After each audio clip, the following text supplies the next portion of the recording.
Sometimes life hands you a moment, a single, ridiculous, infuriating moment, where you realize the uniform, the rank, the years of service, none of it means a damn thing if you're standing on the wrong side of the street on the wrong night. That night for me was a Tuesday. It was just after sunset over the Twin Cities, and I was driving my old sedan home to Oakwood Terrace. It's a quiet community, mostly families, the kind of place where people actually know their neighbors, but it sits right on the border of Sterling Heights, that glossy high-end suburb.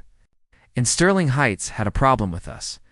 I saw the blue and white lights flashing up ahead, blocking off the main artery just before the border, a checkpoint.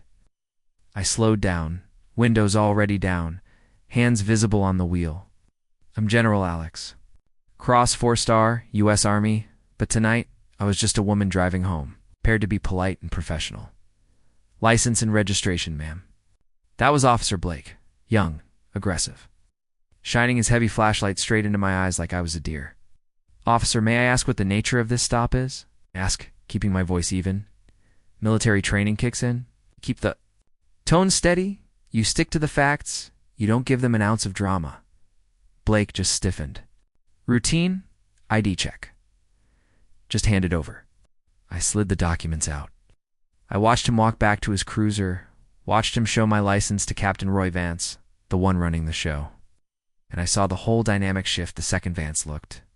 At my address, Oakwood Terrace. That's all they needed. Vance, a big guy, swaggered over, resting his hand casually on his holster. The whole thing was theater. Step out of the vehicle, ma'am. We're implementing enhanced search protocol, Captain, I said, getting out, making my movements deliberate, making sure they couldn't claim I was resisting. Enhanced search requires reasonable suspicion of criminal activity. What exactly is your suspicion? That's when the condescension hit. We decide what's suspicious around here, ma'am. Hands on the hood. Now, I knew my rights better than most. Terry v. Ohio, Delaware v. Prowse. I was ready. I respectfully declined consent to search my vehicle without probable cause. I'm familiar with my Fourth Amendment protections. Vance stepped close, his breath smelling like stale coffee. Your kind always wants to make things difficult, don't you, my kind? I felt the heat rising in my chest, but years in the Pentagon teaching strategic patience kept me cold. I just raised one eyebrow. My kind, Captain? He sneered. Troublemakers, we're here to keep the peace for the good people of Sterling Heights. He glanced over, and I noticed the other drivers watching, a few trying to record with their phones. Vance immediately ordered another officer to shoo them away, blocking the view. Was clearing the evidence. Last chance, ma'am, Vance. Said consent to search, or you face obstruction charges. Respectfully decline, and I request a supervisor. I am the supervisor. Vance grinned, signaling to Blake. Detain her. Blake grabbed my arm, twisting it up and behind. My back with immediate unnecessary force. The pain was sharp, but the absolute worst part was hearing him shout, "Stop resisting! Stop resisting!" when I hadn't moved an inch, except to comply. I kept my voice clear, loud enough for my covert recording device, the one they missed too. Catch every word. I am not resisting. I am complying under protest. Then I saw Blake's body camera. The little red light blinked off. He'd killed the feed. Your body camera appears to be malfunctioning, Officer Blake, I noted calmly. Mind your own business, he hissed, tightening the cuffs. They were so tight they immediately cut into my skin, drawing blood. Vance stood over me, looking satisfied. Alex Cross, you are under arrest for obstruction of justice. They missed the miniature satellite communicator woven into the lining of my jacket, my one-time Hail Mary device. And as they shoved me headfirst into the back of the patrol car, hard enough to scrape my temple, I was already dialing the internal frequency in my head. They had no idea who they'd just arrested, or why. The processing room smelled like sweat, old mop water, and regret. I stood still for the mugshot, back straight, face utterly composed. The booking officer didn't even look up from his screen. Name. Cross address. I gave him my Maple Street address in Oakwood Terrace. He paused, looking up, his eyes narrowing when he realized the neighborhood. His whole attitude changed. The condescension was palpable. Behind me, I could hear Vance and Blake laughing by the water cooler, loud enough for me to hear every word. "Another one from that neighborhood thinking she's special," Blake snickered. "Had to put her in her place," Vance replied. "These people need to learn." I memorized the inflection, the words, the faces. "This was gold? Phone call?" I asked the booking officer. Pointed to a payphone mounted on the wall. One call I dialed from memory. Not my lawyer, not family. This was bigger than that. Strategic. "Oversight Command," a cool, crisp voice answered. "Authorization code Shadowfall 7. I spoke clearly.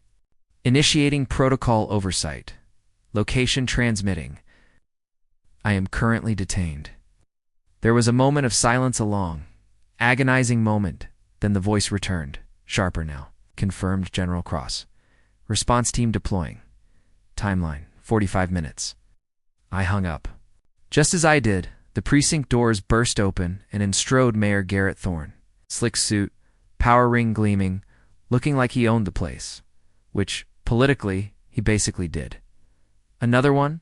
Thorne demanded, looking through the glass. At me. "Just processing her now," Mayor Vance replied. "Falling into line immediately," Good Thorne said, his voice hard. "These checkpoint resistors need consequences. The land rezoning program is too important." I memorized that word, rezoning, so that was the real motive. They shoved me into a holding cell. The door clanged shut. I checked my watch. 9:17 p.m. In exactly 45 minutes, the world was going to turn upside down. 2 hours later, I was still sitting on that cold metal bench in the interrogation room, still handcuffed, still waiting. The door finally opened, and Vance swaggered in with my confiscated items and a thin folder. "Getting comfortable?" His smile didn't reach his eyes. I said nothing. The less I said, the more he'd talk, the more evidence my watch would capture. He flipped through the folder. "Alex Cross, Oakwood Terrace address. No priors. First time being educated about checkpoint compliance, I guess?" "I invoke my right to counsel," I stated, level and precise. He ignored me, circling the table. "See? We have a problem in this city. People who don't respect authority. People who think the rules don't apply to them." He pulled out my laminated Army ID. He studied the 4 stars, the seal, then snorted with disbelief. "Marine Corps General, 4 stars. Nice fake. We'll be adding impersonating military personnel to your charges." He tossed the ID on the floor and deliberately stepped on it, grinding the heel of his boot into the plastic. The pettiness was unbelievable. "Asterisk, that identification is authentic," I said, watching him closely, right? "And I'm the President of the United States." His phone buzzed. He checked it, his expression changing subtly. "Our concerned citizen is here," he announced. "Mayor Thorne wants to meet the latest troublemaker." Vance left. Through the thin wall I heard Thorne's voice, authoritative. "Impatient? Another one from that neighborhood?" Gave us the usual constitutional speech, I bet, and a fake military ID too. "Yes, sir." Claims to be a general. Vance's laugh was loud and confident. "Get what you need and process her. Make an example. These resistors are undermining the whole program." But then the door opened again, and this time, Detective Leo Diaz entered. Mid-30s, observant eyes, suit that actually fit. He wasn't one of them. He picked up my trampled military ID, examining it closely. "Captain Leo said," his voice careful, "this ID has proper security features. The holographic seal, MICROPRINTING. It's all authentic military issue." Vance scoffed. "It's a good fake, Diaz." "She stole it." "Add it to the list?" "No, sir." Served. "Before joining the department?" "This is genuine," Leo insisted, placing the ID gently back on the table. Then he looked at me, giving me a moment of respect I hadn't received all night. "May I ask your name and rank?" "General Alex Cross, United States Army." Leo straightened, that old military bearing kicking in. But he wasn't done. He was scrutinizing the ID again, his eyes wide. He lowered his voice. Sir, he whispered to Vance, these are 4 stars. Ow. There are only a handful in the entire military. Vance's confidence cracked for the first time. Then the door swung open, and Thorne strode back in, furious about the delay. Captain, what is the holdup? Councilman Leo interjected, standing his ground. This woman appears to be a high-ranking military officer. If we've detained a general improperly, the department faces serious repercussions. Thorne cut him off. Your concern for procedure is noted, Detective. Now, step back. The checkpoint program operates under special city ordinance. My ordinance. He studied Leo. You're new here, aren't you? Let me explain how things work. Complaints are handled quietly and quickly. By maintaining order, suddenly the phone on the wall the one-eyed used rang. All 3 of them jumped, Vance answered, his face pale as he listened. From where? He stammered. Pentagon. He hung up, swallowing hard. They mentioned her by name and rank, Mayor Vance whispered. They knew she was here. Thorne turned to me, his political mask finally slipping. General, if that's what you are, surely we can resolve this misunderstanding amicably. I didn't let him finish. 6 months of documented civil rights violations isn't a misunderstanding, Mayor. It's an investigation. Just then, Vance's radio crackled. Captain, military vehicles approaching the station. 3 black SUVs. Military personnel disembarking. The political calculation shattered completely. Release her now. Thorne hissed at Vance. Claim miscommunication. Blame the officers. Leo stepped forward, removing a small key from his pocket. He unlocked my handcuffs, the metal snapping open. My apologies, General, he said formally. In a moment, sir. Leo turned to me, ignoring Thorne's frantic glare. General, may I ask what happens next? Where the cuffs had bit into my skin. Justice happens next, Detective Diaz. The interrogation room door swung open, and in walked Colonel Marcus Sterling. Axe, in full dress uniform, 2 MPs behind him. The Silver Eagle insignia was unmistakable. General Cross, Sterling saluted crisply. Colonel, thank you for the prompt response. Sterling turned to Thorne, who was trying desperately to salvage the situation. Councilman Garrett Thorne, Sterling Heights City Council. This has been an unfortunate misunderstanding. Sir, Sterling cut him off, his voice ice. Please remain in the station. My team will have questions for you shortly. Police station was transformed into a field command center. Computer specialists were accessing police systems. Evidence teams were securing records. Thorne was trapped, watching his empire crumble. I stood at the head of the conference room table. Sterling, Leo, Vance, and Thorne were all seated. I activated the main display. A heat map appeared. This isn't about my personal detention. Mayor, I began, it's about what my detention represents. The Strategic Oversight Command received multiple complaints about a police checkpoint program, systematically targeting minority neighborhoods. Initial reviews suggested Fourth Amendment violations. Further investigation revealed something more disturbing. I displayed the map showing arrest statistics.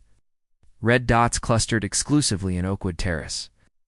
Selective enforcement. Checkpoint. Stops resulting in searches. 89% minority drivers. I continued. Arrests from those stops. 94% minority citizens. Captain Vance, this is your email to officers. Focus on vehicles from Oakwood. Higher yield for arrests. Vance paled, stammering about context. I played the audio clip. From my watch, it was Thorne's voice. The checkpoint program serves 2 purposes. Public safety is what we tell the press. Property values is why we're really doing it. Keep the element where it belongs, in Oakwood, not in our neighborhoods. Thorne sank into his chair, defeated. Then I nodded to Leo. He connected his USB drive. Detective Diaz conducted his own internal investigation, I explained. He documented quotas targeting specific neighborhoods, systematic civil rights violations, and recorded instructions to ignore constitutional protections. Most critically, he discovered that complaints about checkpoint practices were systematically buried. The final piece appeared on the screen. City planning documents, Financial records. Thorne had received substantial contributions from developers who needed to drive down property values in Oakwood Terrace to acquire the land cheaply for revitalization. The harassment was intentional displacement, masked as policing. Your checkpoint program violated the Fourth Amendment, targeted citizens by race, and obstructed justice when challenged, I concluded. The Justice Department official stood. We've seen enough. This evidence supports federal civil rights charges. A week later, Capitol Hill. I was in full dress uniform, 4 stars gleaming, testifying before a congressional committee.